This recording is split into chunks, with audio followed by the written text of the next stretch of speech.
What if learning English could be more than just memorizing grammar and vocabulary? What if it could be a journey of self-discovery, offering wisdom for your mind, soul, and heart? Welcome to NovaLogos Audio English. Here, we believe that profound language can change your perspective and help you grow. We'll use the timeless words of the Bible as our guide, a rich source for practical English skills and personal cultivation, where we explore universal truths and wisdom. Today, we'll explore two universal themes, beginnings and love, and discover the language within them. Let's begin our journey together.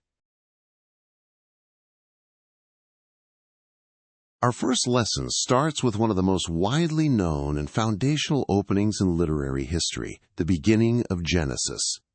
Beyond its spiritual context, this passage is a fantastic example of narrative structure and profound vocabulary. We'll be using it to learn some fundamental expressions. Let's listen to Genesis chapter 1, verses 1 through 3. In the beginning, God created the heavens and the earth. The earth was waste and void, and darkness was on the surface of the deep. God's Spirit was hovering over the surface of the waters. God said, "Let there be light," and there was light. Let's break down some of these phrases for our English lesson. First, the iconic phrase, "in the beginning." This is a perfect way to start any story or recount any event, especially when you're setting the scene. For example, a historian might say, "In the beginning of the 20th century, new technologies emerged." Or you could use it for a personal narrative. "In the beginning of my journey, I was full of fear, but now I feel confident." This phrase gives your story a sense of weight and importance. Let's practice this key phrase. In the beginning. In the beginning. In the beginning. Next, let's look at the phrase, created the heavens and the earth. The verb create is very common and useful. It means to bring something into existence. You can use it to talk about making something new, like, "She created a new app," or "The team created a great solution." The phrase, "the heavens and the earth," is a classic idiom meaning everything. It's a grand way of saying, the whole universe, or all of existence. Understanding these idioms helps you appreciate classic English writing and gives your language more flavor. Let's practice. Created the heavens and the earth. Created the heavens and the earth. Created the heavens and the earth. Now, we shift our focus to the language of love. The Gospel of John contains one of the most profound statements of love ever written. We'll examine some key vocabulary and a very useful grammatical structure from this passage. Let's read John, chapter 3, verses 16 and 17. "For God so loved the world that he gave his only begotten Son, that whoever believes in him should not perish but have eternal life. For God didn't send his Son into the world to condemn the world, but that the world through him might be saved." Here's a great pattern to learn, so verb/adjective that this structure is used to show a result or a consequence. It's incredibly versatile. For example, he was so tired that he fell asleep immediately. In our passage, it's "so loved the world" that he gave, which shows the result of God's immense love. You can use this pattern to describe emotions, events, and their outcomes. Let's practice this pattern.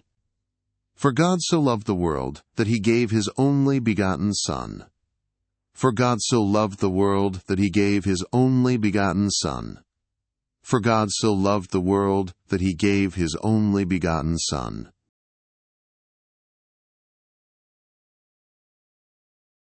Now, let's think about how we can use these phrases in our daily lives. The phrase, "in the beginning," can be used to start any story. For example, in the beginning of my college life, I was very shy. Or, in the beginning, the project seemed easy, but it got complicated. The phrase, "so," adjective, that is a fantastic way to express a cause and effect. For example, the food was so good that I ate the whole thing, or the music was so loud that I couldn't hear him. We also learned a new verb, create. You can use it in sentences like, let's create a new plan, or the artist created a beautiful sculpture. These expressions offer a timeless wisdom that can be applied to many situations, making your English more expressive and meaningful.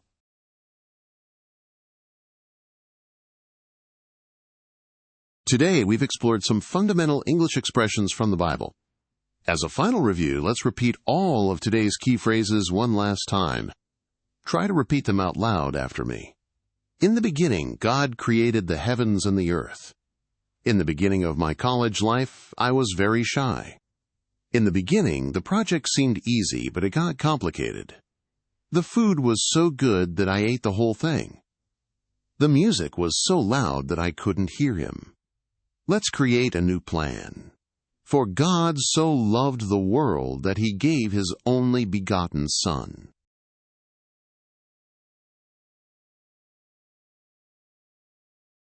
Thank you for joining us today. We hope this lesson has not only deepened your English skills, but also offered some nourishment for your mind and spirit. Remember that language is a tool for connection and understanding with others, with the world, and with yourself. If you found this lesson helpful, please consider liking this video and subscribing to our channel. We're so glad to have you as part of our community and genuinely look forward to continuing this journey with you. Until next time, take care, practice your English, and may you find peace in every new beginning.